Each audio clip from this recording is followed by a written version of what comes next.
First and foremost, I give all praises, honor, and thanks to the one and only true and living Creator of the heavens and the earth, the seas, and the fullness thereof, the giver of life, he to whom all powers belongs, and he will never give his glory to another, nor to any graven image. And due appreciation to the powers that he has created and uses for the good of his creations, of man, of his servants, of his people. Today, I will be speaking on the topic titled, Should We Celebrate Birthdays? Should we celebrate birthdays? When I mean we, the creations of the Most High, the servants of the Most High, those of his creations that he chose and gave knowledge of himself unto, his very children in this world. Yeah? Should we celebrate birthdays? Following my teaching on the topic, Israel, every life occurrence has its time. You should know better. So that is the title of the topic.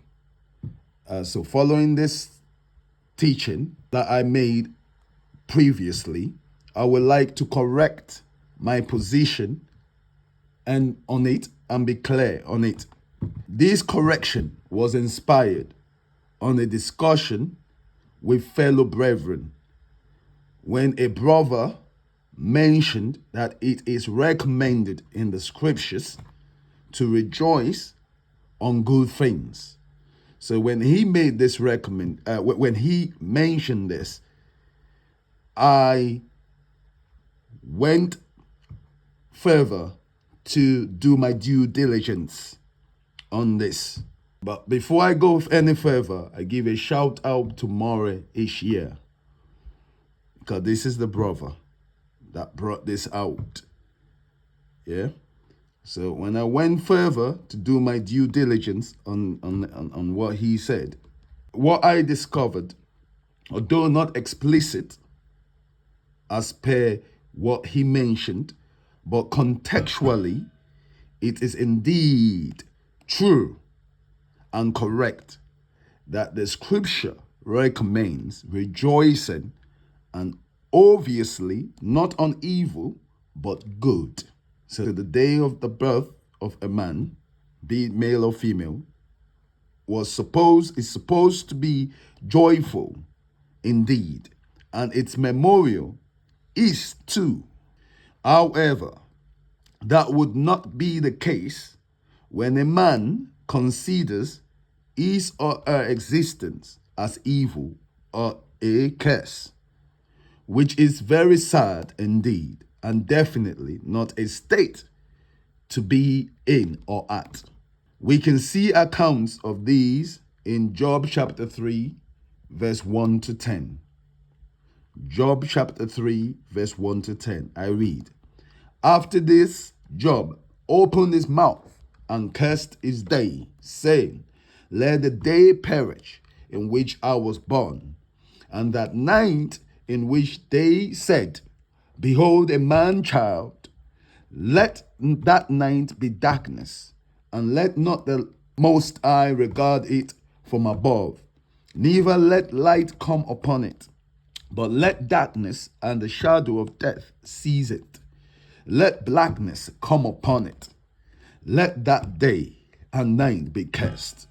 Let darkness carry them away. Let it not come into the days of the year, neither let it be numbered with the days of the months. But let that night be pain, and let not mirth, which is party, come upon it, nor joy.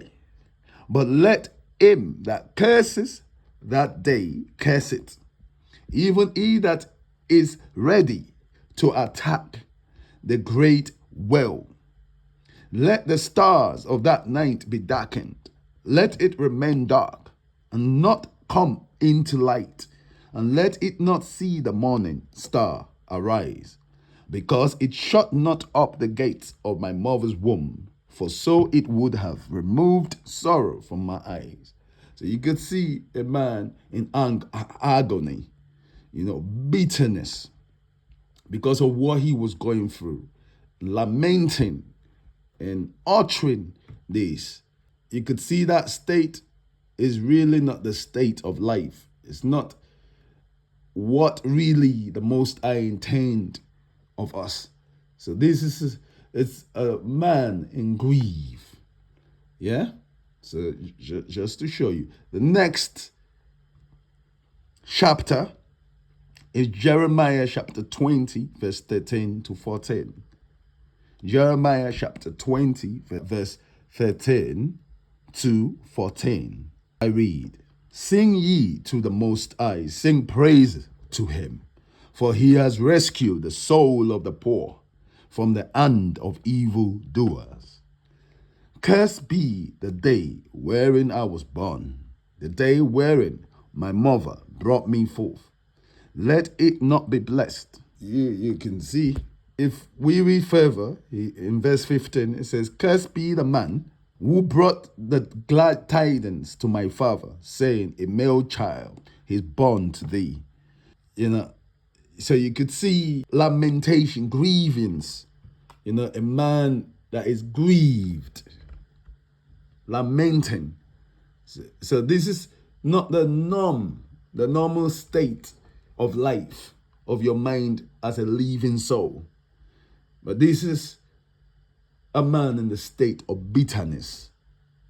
So this is not normal. You see me?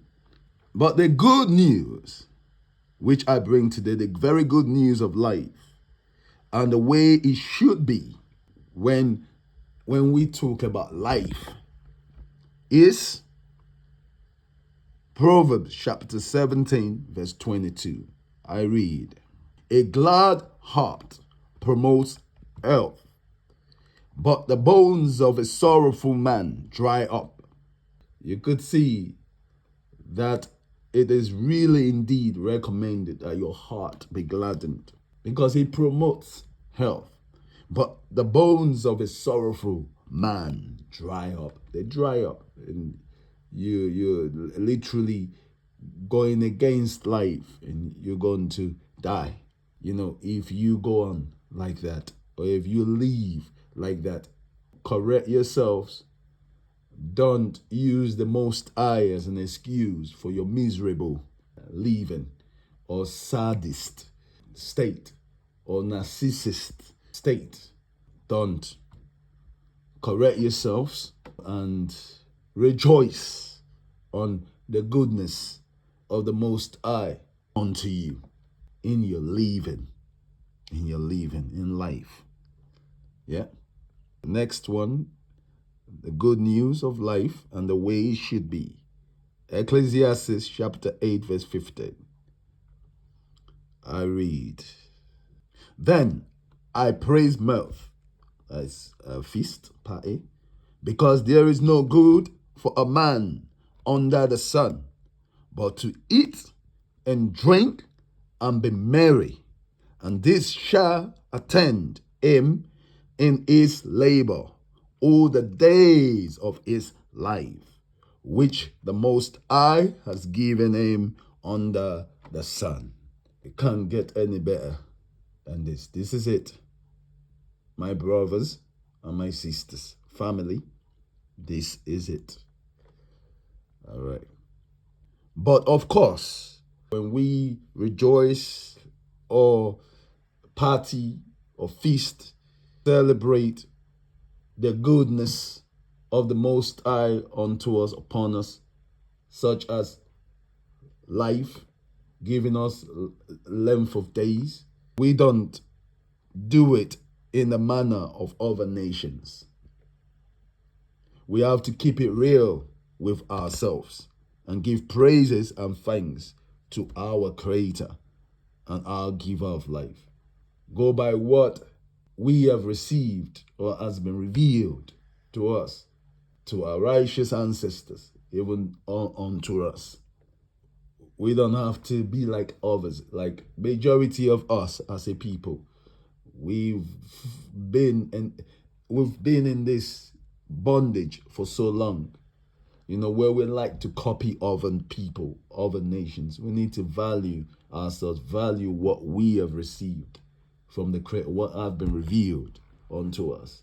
Value and live and not die. Live. Value what is yours. Be real. Give thanks to your Creator in the giver of life. On that, I'll read Jeremiah chapter 10, verse 1. Hear ye the word of the Most High, which he has spoken to you, O house of Jacob. Thus saith the Most High, learn ye not the ways of the heathen, and be not alarmed at the signs of the sky, for they are alarmed at them falling on their faces. For the customs of the nations are vain. It is a tree cut out of the forest, the work of the carpenter, or a molten image. They are beautified with silver and gold. They fix them with hammers and nails. They will set them up that they may not move. It is wrought silver.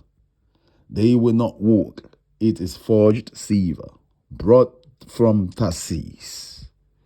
Gold will come from Mophaz, and the work of goldsmiths. They are all the works of craftsmen. They will clothe themselves with blue and scarlet. They must certainly be born, for they cannot ride of themselves. Fear them not, for they cannot do any evil, and there is no good in them. Thus shall ye say to them, let the gods which have not made heaven and earth perish from off the earth and from under the sky. It is the Most High that made the earth by his strength, who set up the world by his wisdom, and by his understanding stretched out the sky, and set abundance of waters in the sky, and brought up clouds from the ends of the earth. He made lightnings for the rain, and brought forth light out of his treasures. Every man is deprived of knowledge. Every goldsmith is confounded because of his graven images. For he has cast false gods. There is no breath in them. They are vain works, wrought in mockery. In the time of their visitation, they shall perish. Such is not the portion of Jacob. For he that formed all things, he is his inheritance. The Most High is his name. And that is our Creator and our giver of life. Shalom.